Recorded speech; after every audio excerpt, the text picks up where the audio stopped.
Pues hoy en un café hoy mirad, he cambiado mi taza por mi vaso de llevar, mi vaso de viaje. Y os preguntaréis el por qué. Pues a ver, es que he quedado con alguien que en sus redes sociales comparte pequeñas píldoras de psicología, pero con un enfoque diferente. Estoy con alguien que se hace llamar Nazi Dramática, un nombre muy curioso. ¿Quién será? Bueno, pues hoy me voy a tomar un café con Ana Pérez. Buenísimas tardes, Ana. Muchas gracias por tu tiempo. Hola, encantada de estar aquí, la verdad me hace mucha ilusión. Muchas gracias. Ya está a la venta tu libro, es Terapia para llevar. La portada, como decíamos, es una chulada. Ahí ya la gente entenderá el porqué de hoy haber cambiado de vaso. Teníamos que ir acorde con con el libro. Sin hacer spoiler, ¿qué les dirías a aquellos que nos ven para que se animen a comprar tu primer libro? Pues les diría que para mí es un libro diferente por el hecho de que no se queda en la teoría, que yo quería que brindara herramientas y brindara cosas prácticas para mejorar en los temas que se tratan. Entonces, se tratan 20 temas que son para todo el mundo. Obviamente, pues habrá gente que se sienta más identificado en unos y gente que se sienta más identificado en otros, pero al final es un libro como que tú lees el índice y cualquier persona se va a ir sentir identificada en alguno de los capítulos. Entonces, eso, yo he querido, obviamente, explicar los temas de forma teórica, porque al final es necesario para poder entenderlo, pero quería explicarlo de forma teórica y explicarlo de forma práctica, brindando herramientas para mejorar en ese tema.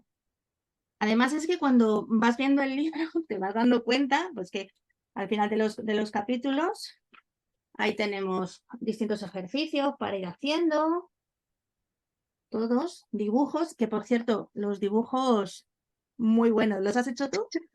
Sí, los he hecho yo y tengo que decir que yo, o sea, no sé dibujar, o sea, a mí dibujar no se me da muy bien. Lo que pasa que, o sea, al principio de eso las ilustraciones eran lo típico de una cabeza, un palo, los brazos y las piernas, tal cual, eran así. Y cuando ya, porque al principio yo quería como que transmitir el concepto y para mí eso era suficiente, pero luego dije, es que claro, esto va a estar publicado, ya va a estar impreso y todo, entonces dije, lo voy a hacer bien y repetí todas las ilustraciones y las hice un poco mejor dentro de mis posibilidades, por ahí cada uno con sus limitaciones. Hombre, pues Y la verdad es que, mira, o sea, ilustraciones como esta sí, que empieza el libro, me parece increíble. sí, son muy chulas. Además es como que al principio del capítulo siempre hay una que es rosa, porque durante el resto de capítulos, por dentro del capítulo hay un montón, pero no son rosas. Es como que la del inicio del capítulo es la que es en rosa. Y es como que Además, marca la diferencia. claro, se entienden muy bien las del inicio y luego por las que va viendo a lo largo del libro. La verdad es que a mí me parece muy Sí, chulo. yo quería como exponer de forma gráfica, por así decirlo, y con una persona pensando el problema para que te sientas identificado al empezar el capítulo. Al leer el libro, a mí me ha surgido una pregunta.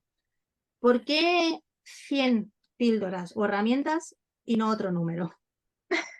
Pues mira, eso es curioso porque cuando yo llevaba 18 capítulos escritos, yo decía, ¿por qué no pongo 90 y ya está? Porque es que como que no podía ya más con mi vida y dije, no, no, 100 es que queda mejor, al final es más visual, vende más y es un número, pues 100 queda guay. Es así, es más para que sea visual, más tema de marketing. Es Y porque al un final número redondo. quería que fueran 5 herramientas por capítulo.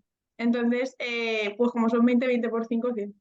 Ahí está. Además, es que como se leen de una manera muy sencilla, pues es un libro que se hace muy ameno. Cada una de esas herramientas, la verdad es que es increíble. Como te he dicho antes, bueno, lo ves aquí, yo he marcado unas cuantas que me han parecido muy interesantes. O sea, todas me han gustado. Algunas, como decías, me identifico más que con otras. Por ejemplo, hablando de afrontar el fracaso, algo que, no sé, parece que vivimos en una sociedad en la que cada vez eso se lleva a peor.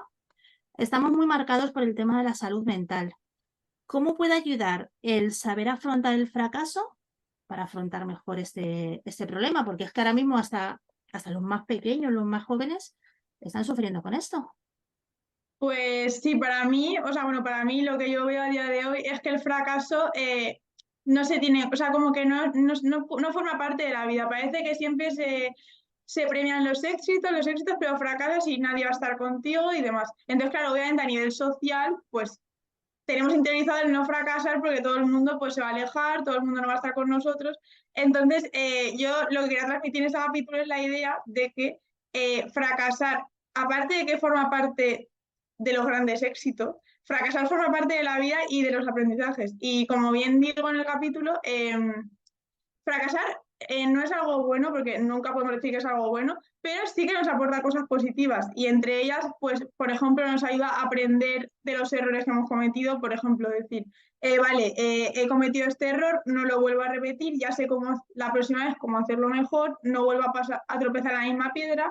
Luego, además, aumenta nuestra resiliencia porque al estar totalmente fuera de nuestra zona de confort, pues como que vamos interiorizando el fracaso y al final, en las siguientes veces que fracasemos, pues vamos a estar mucho más preparados para llegar a la situación. Y luego aumenta nuestra creatividad, que como he dicho, para salir de la zona, o sea, cuando estamos fuera de nuestra zona de confort, queremos salir y se nos ocurren cosas que no se nos ocurrirían en una situación normal. Entonces tiene cosas positivas que cuestan de ver y luego además, bueno, lo que también digo en el libro, que fracasar no es fracasar como tal, sino que avanzas. Si tú ahora mismo, yo siempre pongo el ejemplo del examen, si tú empiezas aquí y te piden llegar aquí, que esto es por ejemplo un 5 y tú sacas un 4, todo este trozo lo has avanzado. Lo que pasa es que nos quedamos siempre como con el concepto final de he suspendido, pero realmente sí has suspendido, pero este trozo ya lo llevas hecho. La próxima vez que empieces, empiezas desde aquí. Entonces, es una cosa que creo que cambia un montón la opinión cuando lo piensas y lo planteas. Además es que cuando yo lo leí, porque es esta parte de aquí, Sí, yo aquí con las manos. me pareció muy curiosa porque claro, es algo que yo creo que no pensamos ninguno. No, no lo pensamos. Tenemos, por ejemplo, un examen y lo he suspendido. Otra vez a presentarme. Bueno, pero es que ya todo eso que ya habías estudiado y habías hecho, eso que Que has no empiezas avanzado. desde cero. Claro, y además es que me pareció una cosa muy curiosa y muy práctica a la vez. Una parte que me gustó mucho hablando acerca de lo del fracaso es esta. Dice, no te tomes el fracaso como algo personal. Verás que lo tengo incluso, incluso marcado. Sí, sí, sí. ¿Cómo crees que nos puede ayudar esta pequeña herramienta? Pues porque al final a veces pensamos que por fracasar en algo somos unos fracasados y no es verdad. Hemos fracasado en una cosa, pero habrá otras que no nos salen mal o habrá otras que las hacemos de mejor forma. Entonces, saber que o sea, que tú no eres un fracasado por haber fracasado en algo es súper importante como para alejar ese fracaso de nosotros, porque al final tenemos que alejarlo. Porque tenerlo ahí tan cerca y pensar que somos unos fracasados porque un examen nos vaya mal, pues no, no es así. Además que sí. Otra parte que me ha gustado mucho del libro es esta, la que habla acerca de poner límites. En la página 25 del libro está hablando acerca de Blanca y de su madre. Hay una frase que me parece muy interesante, la que dice que para tener relaciones sanas se deben tener conversaciones incómodas. ¿Qué nos Sí, puede... esa frase además es una de mis favoritas porque siempre lo pienso. Al final con las personas que más relación tenemos suele ser con la gente que más nos cuesta poner límites porque tenemos siempre eso de que tenemos que estar ahí, de que siempre tenemos que estar pendientes de esa persona. Entonces, ¿qué pasa? Que las relaciones necesitan una comunicación y a veces si algo nos molesta de una persona, aunque sea cercano, eso tenemos que decir y gracias a tener esa conversación que parece incómoda y al principio puede que lo sea, luego gracias a esa conversación la otra persona sabe lo que sentimos, sabe lo que queremos y la relación se desarrolla de una forma mucho más saludable porque la gente sabe, tanto nosotros como el resto sabemos lo que quieren el resto de personas, entonces mucho mejor. Yo cuando leí la frase, la verdad es que me quedé sorprendida, pero luego pensándolo bien, te das cuenta de que en realidad es así. O sea, que yo creo que esa es una frase que sí que debemos todos un poco grabarnos a juego Sí. para ir haciendo las cosas mejor y llevar a cabo esta terapia. Cuando he llegado a la página 81, que ves que también la tengo marcada, me he encontrado con algo muy curioso. Bueno, las vamos a arreglar. La famosa regla del 10-10-10. ¿Nos podrías explicar en qué consiste? Porque Sí, me ha parecido muy útil cuando la he leído, yo no la conocía, pero a la vez muy curiosa también. Sí, a ver, la regla 10-10-10, básicamente, bueno, eso es en el capítulo de aprender a relativizar, que es como saber darle la importancia que merecen a las cosas que nos suceden. Entonces, o sea, cuando nos ocurre algo que en el momento nos impacta un montón, nos frustra, nos enfada, porque es algo que cambia nuestros planes, como por ejemplo que se te rompan las medias en una fiesta importante, un ejemplo, en el momento nos molesta y es así, pero ¿qué pasa? Que lo que no pueden esas cosas es amargarnos el día o amargarnos el momento porque no merecen la pena, no son cosas importantes. Entonces, el ejemplo que pongo en el libro es el de perder el autobús en nuestra cara cuando llegamos tarde al trabajo. Entonces, en esta regla lo que quiero explicar es que tienes que, para saber darle la importancia que merecen las cosas, es decir, vale, ¿cuánto importante va a ser esto? En 10 minutos, 10 días y 10 meses. Entonces, en 10 minutos, evidentemente, vas a estar súper enfadado porque te van a echar la bronca de trabajo o vas a llegar tarde a donde tengas que llegar. Pero en 10 días, seguramente casi ni te acuerdes de eso que te ha ocurrido, incluso te rías, te lo tomas con humor y en 10 meses ya ni te cuento. Entonces, la idea de la regla 10-10-10 es decir, vale, si lo que me ha ocurrido en 10 días no me va a importar, es como voy a dejar de darle tanta importancia y que me quite energía y salud mental porque es que no me apetece. La verdad es que yo cuando, cuando la leía al principio, cuando veía la hoja, digo, la regla del 10-10-10 y esto, ¿qué es? O sea, porque hay cosas que las escuchas, pero es que esta no la había escuchado nunca. Me ha parecido muy práctica, muy fácil. Sí, además yo desde que la utilizo me ha cambiado la vida, porque de verdad que en el momento no sabemos, estamos tan enfadados con las cosas que nos pasan que no sabemos realmente darle la importancia. Y gracias a esa regla dices, vale, cambio de chip, porque es que en 10 días no me va a importar. A mí me sirve un montón y a la gente que siempre me lo dicen de esa regla, siempre, todo el La mundo. verdad es que, ya te digo, me ha parecido muy interesante, muy práctica, muy fácil de hacer. O sea que es algo muy, muy sencillo. Como dices, es una terapia para que la llevemos a todos lados. Hablando de la autoestima, que es algo que parece que es ahí una mella que casi todos tenemos, he visto que hablan de 6 pilares de la autoestima. ¿Son tantos pilares necesarios para que nuestra autoestima llegue a buen puerto?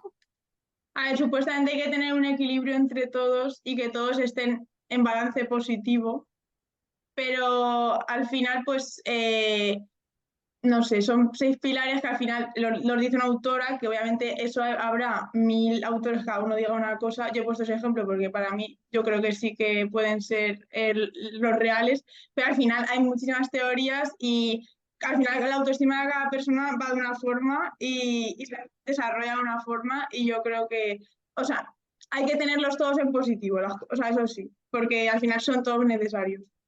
Además que sí. Ese es un libro que se lee muy fácil, muy ameno, con sus dibujos, sus ejercicios. Es un libro muy curioso. ¿Qué le dirías a aquellos que nos ven para que se animen a leerlo? Pues les diría que lo guay del libro es, aparte de las ilustraciones que te ponen en contexto, aparte la gente siempre me dice, porque hay gente que le cuesta leer las cosas como son, o sea, este libro está hecho también para incluso a gente que le cuesta leer, que las páginas nunca se acaban, porque es verdad que hay veces que hay páginas que nunca se acaban, y la gente me ha dicho, es que me gusta porque las paso rápido, y me gustan un montón porque son útiles, o sea, te explicas de forma clara, no te enrollas, pero las paso rápido. Entonces, es un libro que va dirigido a gente joven, porque al final libros de psicología hay 1000, y ni uno mejor que otro y nada. Lo que pasa es que cada libro tiene su público. Entonces, igual que el libro de inteligencia emocional de Daniel Goleman no lo puede leer una persona de 14 años, pues mi libro sí, por ejemplo. Entonces, al final cada uno tiene su público y yo estoy muy contenta porque creo que he conseguido transmitir la idea de que, al final, bueno, mi idea del libro es que o sea, los adolescentes saben muchísimo de física, de química, de matemáticas, de 1000 cosas, pero en el instituto nadie les habla de los temas que realmente a ellos les importan, porque cuando tienes 14 años las matemáticas te dan absolutamente igual a la mayoría de personas.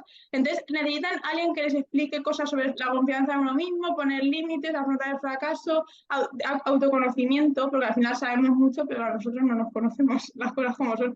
Entonces, como que mi objetivo era que esos adolescentes vean el libro, o esos jóvenes, y digan, vale, me siento identificado en esto, vale, necesitaba saber esto, y como que se vean reflejados de lo que ellos realmente necesitan aprender, porque a veces aprenden de muchas cosas, pero no de lo que ellos buscan en ese momento. Y ese es pues mi objetivo.